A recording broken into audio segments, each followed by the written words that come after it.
Hai sahabat sukses, kembali lagi bersama saya akan berbagi paid report atau bocoran SKB CPNS Tenaga Kependidikan untuk semua guru. Jadi ini saya rangkum di hari keempat yang 4 September 2020. Nah, ini rangkuman terakhir, jadi yang sudah-sudah saya tidak bahas lagi. Ini yang penting poin intinya ya. Yang pertama adalah mengenai pembobotan nilai atau raport.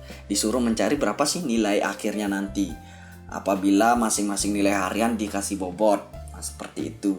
Dan yang kedua ada implementasi tugas pendidik. Lagi sebentar saya sajikan berdasarkan kisi-kisi yang saya dapat ya dari peserta yang sudah tes. Dan ada juga hanya beberapa sih di sini ada gerakan literasi yang keluar. Jadi saya cari-cari dan saya sajikan lagi sebentar ya.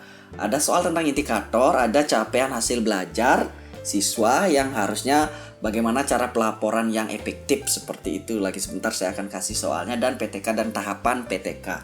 Nah, biar mempersingkat waktu kita lanjut saja. Katanya sih banyak soalnya mengenai kayak kasus-kasus itu diberikan ya, analisis gitu. Kita sebagai guru disuruh menyelesaikan. Jadi sesuai pengalaman dari guru ya, kita pakai untuk menyelesaikan itu. Nah, soal yang pertama, perhatikan gambar data penilaian berikut. Jadi di sini nama siswanya Ani. Ini ada KD-nya, ada 3 KD ya, 3.1 sampai 3.3. Hasil penilaian hariannya untuk KD 3.1 ada 2 nilai 75 dan 68. Dan penilaian akhir semesternya 70. Di KD 3.2 ada 2 nilai juga 60, 66. Sama penilaian akhir semesternya 70. Dan di di KD 3.3 ada 3 nilai 86, 80 sama 90, dan penilaian akhir semesternya adalah 80. Nah, kita sebagai guru disuruh menentukan berapa sih P, Q, R, dan S-nya ini. Nah, kalau seperti ini kan semua guru harus tahu. Jadi nggak harus guru matematika saja yang paham ini. Jadi semua guru harus paham ya. Setidaknya kita bisa pakai kalkulator atau kita pakai Excel, tapi harus paham betul bagaimana cara penentuan nilai akhirnya di sini. Nah, di sini dikasih pembobotan nilai. Jika pembobotan nilai sama bila bobot hasil penilaian harian 2 kali dari penilaian akhir semester. Artinya gini, kalau di penilaian akhir semester bobotnya 1, berarti hariannya bobotnya 2. Nanti total bobotnya ada 3. Oke, nanti itu sebagai pembagi ya. Oke, caranya seperti ini. Di KD 3.1 dulu saya cari ya untuk nilai P-nya. Jadi ada 2 nilai di sini. Kita rata-ratakan. Jadi saya akan pakai kalkulator. Jadi 75 ditambah 68 hasilnya 143. Kalau kita rata-ratakan ini kita bagi 2, hasilnya 71,5. Dan penilaian akhir semesternya ada 70. Nah, ada 2 nilai di sini ya. Bobotnya ini penilaian harian 2, penilaian akhir semesternya adalah 1. Nah, karena diboboti, kalau tidak diboboti mudah, tinggal dijumlahkan bagi 2, selesai urusannya. Karena ini diboboti berarti 71,5 yang baru saya dapatkan, saya akan kalikan dengan 2 bobotnya. Dapatnya 143. Lalu saya akan tambahkan. Jadi hasil ini saya tambahkan dengan 70. Hasilnya adalah 213. Lalu saya bagi dengan 3. Jadi total bobotnya ya. Jadi saya dapatkan adalah 71. Nah, jadi lihat opsinya di sini. Yang hasil 71 adalah kalau nggak B, C, dan E. Oke, lanjutkan hal yang sama dah. Sehingga kuncinya adalah C. Saya serahkan pada teman-teman untuk mencari ya. Untuk Q dan R-nya sama caranya kayak langkah yang saya berikan untuk mencari P. Cuma bedanya di KD 3.3 di sini. KD 3.3 di sini adalah ada 3 nilai. Berarti 86 tambah 80 tambah 90 bagi 3 dulu. Setelah bagi 3 lalu kali 2 karena bobotnya 2. Lalu tambahkan dengan 80, lalu bagi 3, itulah R-nya. Sehingga P, Q, R-nya sudah ketemu. Dan saya sebelumnya sudah cari ya, P-nya dapat 71, Q-nya dapat itu 65 setelah dibulatkan. Jadi aturan pembulatan kan pasti teman-teman sudah tahu. Misalnya 64,5 berarti kita bulatkan menjadi misalnya 64,55, kita bulatkan ke atas menjadi 65. Kalau misalnya 65,2 kita bulatkan menjadi 65. Ya, 5, 6, 7 dan seterusnya ke atas Kita bawa ke atas pembulatannya. Saya yakin teman-teman sudah paham betul. Nah, sekarang S-nya gimana mencari? Nah, rata ini kan ada 3KD di sini. Ia tinggal dijumlahin aja PQ dan R-nya lalu dibagi 3, itulah S-nya. Sehingga akan dapat opsinya adalah opsi C 71, 65, 84, dan 73. Paham betul kan? Kita lanjutkan ke soal nomor 2. Dalam pelaksanaan pendidikan budi pekerti, Ki Hajar Dewantara menggunakan sistem Among sebagai perwujudan konsepsi beliau dalam menempatkan peserta didik sebagai sentral proses pendidikan. Dalam sistem Among, maka setiap pamong atau pendidik sebagai pemimpin dalam proses pendidikan diwajibkan bersikap ingarsa sung tulada, ing madya mangun karsa, dan tut uri handayani. Pertanyaannya adalah makna dari ingar sasung tulada dalam implementasi pendidikan budi pekerti ialah A. Pendidikan budi pekerti tidak dapat terinternalisasi dalam diri peserta didik dengan sendirinya. Oleh karena itu, keberhasilan pendidikan budi pekerti menuntut pentingnya contoh yang baik dari pendidik terhadap peserta didik. B. Pendidik hendaknya mampu menumbuh kembangkan minat, hasrat, dan kemauan peserta didik untuk dapat kreatif dan berkarya guna mengabdikan diri kepada cita-cita yang luhur dan ideal. Opsi C, pendidik memberi kebebasan, kesempatan dengan perhatian dan bimbingan yang memungkinkan peserta didik atas inisiatifnya sendiri dan pengalamannya sendiri supaya mereka berkembang menurut garis kodrat pribadinya. D. Pendidikan budi pekerti perlu didukung oleh pendidik yang mampu membina kehendak, kemauan, dan hasrat untuk mengabdikan diri kepada kepentingan umum dan kepada cita-cita yang luhur. E. Pendidik selalu memberikan semangat dan dorongan agar siswa berkembang menurut jati dirinya. Oke, kita lihat. Yang menjadi jawabannya adalah opsi A. Nah, jadi di sini kata kuncinya sebenarnya yang ini ya. Ingarsa sung tulada.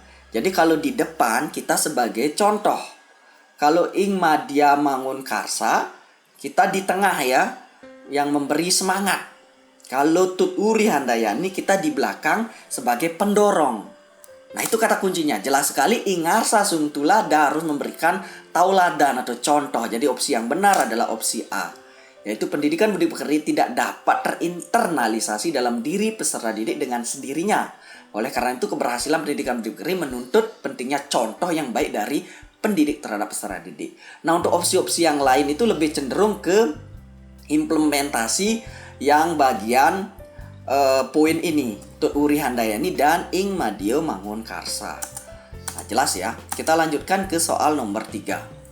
Peran satuan pendidikan dalam pelaksanaan literasi di sekolah sebagai berikut. Kecuali A. Melaksanakan kegiatan pembiasaan harian, mingguan, bulanan, dan semester. Kegiatan membaca 15 menit sebelum pembelajaran. B. Menciptakan ruang-ruang baca bagi peserta didik, pendidik, dan tenaga kependidikan. C. Mendorong terbentuknya ruang baca outdoor yang nyaman. D. Mengawasi dan mewajibkan peserta didik membaca sejumlah buku sastra dan menyelesaikannya dalam kurun waktu tertentu. E. Melakukan analisis kebutuhan dan mengkaji isu-isu yang terkait dengan kemampuan literasi pendidikan dan peserta didik. Oke, kita cek jawabannya bersama-sama. Yang benar adalah opsi E. Melakukan analisis kebutuhan dan mengkaji isu-isu yang terkait dengan kemampuan literasi pendidik dan peserta didik itu kecuali ya yang bukan peran satuan pendidikan dalam pelaksanaan literasi di sekolah. Kalau yang lain itu adalah peran satuan pendidikan. Oke, kita lanjut ke opsi berikutnya. Nah, ini mengingat ini ya, ini analisis kebutuhan ini terlalu jauh ya dari peran satuan pendidikan dalam melaksanakan literasi di sekolah. Untuk opsi E, kenapa dia bukan sebagai jawaban. Lanjut soal nomor 4. Perilaku yang dapat diukur dan atau diobservasi untuk menunjukkan ketercapaian kompetensi dasar atau KD tertentu yang menjadi acuan penilaian mata pelajaran merupakan pengertian dari A. Kompetensi inti atau KI, B. Standar kompetensi lulusan atau SKL, C. Indikator, D. Standar isi, E. Standar proses. Oke, ini mudah sekali, semua pasti bisa. Jawabannya adalah opsi C. Indikator. Nah, indikator merupakan penanda tercapainya kompetensi dasar dari sebuah mata pelajaran. Indikator harus dapat diukur dan diobservasi sehingga guru dapat menyimpulkan apakah KD telah tercapai atau belum. Nah, sebagai catatan ya, kalau perumusan indikator sebaiknya rekan-rekan guru menggunakan kata kerja operasional. Jadi gunanya untuk mudah terukur ya, biar nggak ambigu gitu loh. Oke, kita lanjut ke soal nomor 5. Manakah cara yang paling efektif dan bermakna dalam mengkomunikasikan hasil penilaian harian atau capaian sementara siswa kepada siswa tersebut dan orang tua?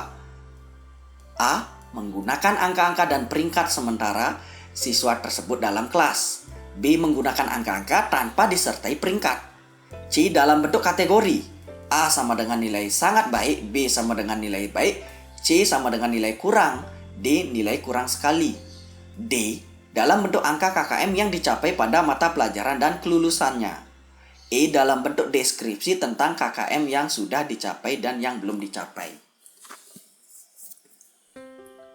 Oke, kita cek jawabannya bersama-sama. Jadi, cara yang paling efektif dan bermakna, ini katanya efektif dan bermakna dalam mengkomunikasikan hasil penilaian. Yang paling tepat adalah opsi E, dalam bentuk deskripsi tentang KKM yang sudah dicapai dan yang belum dicapai. Itulah yang sebenarnya menggambarkan paling efektif dan bermakna.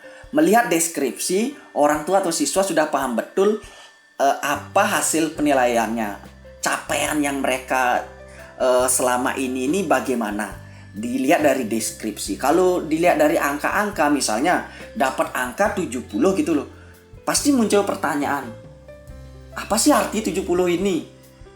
Berapa KKM-nya? Banyak pertanyaan kan? Itu kurang efektif kalau menurut saya. Jadi yang paling efektif adalah opsi E, melalui deskripsi tentang KKM yang sudah dicapai atau belum.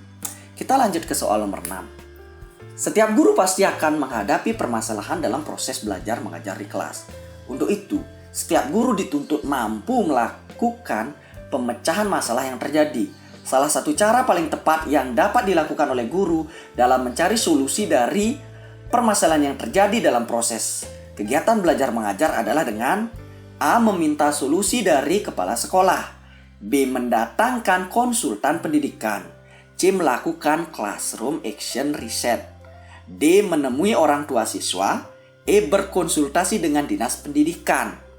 Semua guru pasti tahu jawabannya adalah opsi C. Melakukan classroom action research. Ini maksudnya adalah PTK ya. Oke, PTK adalah penelitian yang dilakukan oleh guru untuk memecahkan permasalahan yang ada di kelas. Tujuan dari PTK adalah memperbaiki dan meningkatkan kualitas pembelajaran serta membantu memberdayakan guru dalam pemecahan masalah pembelajaran di sekolah. Jelas sekali. Kita lanjut ke soal nomor 7. Salah satu tahapan dari siklus PTK atau penelitian tindakan kelas adalah menyusun apa yang akan dilakukan untuk mengatasi atau memberi solusi dari permasalahan tersebut. Hal ini mencangkup segala keperluan pelaksanaan PTK, mulai dari materi atau bahan ajar, rencana pengajaran yang mencangkup metode teknik mengajar, serta teknik atau instrumen atau evaluasi. Tahapan ini adalah A. Planning, B. Implementing, C. Observing, D. Reflecting, E. Controlling. Oke, semua orang pasti tahu yang paling tepat adalah jawabannya adalah A. Planning. Nah, tahapan perencanaan atau planning dalam PTK adalah tahap pertama yang mencangkup semua langkah tindakan secara rinci yang akan dilakukan untuk mengatasi permasalahan. Segala keperluan pelaksanaan PTK mulai dari materi, bahan ajar, rencana pengajaran yang mencangkup baik metode, teknik mengajar, serta teknik atau instrumen observasi evaluasi dipersiapkan dengan matang pada tahap perencanaan ini atau planning. Dijelas ya? Oke, itu untuk di hari keempat. Nantikan di FR hari kelima. Terima kasih, jangan lupa like, share, and subscribe.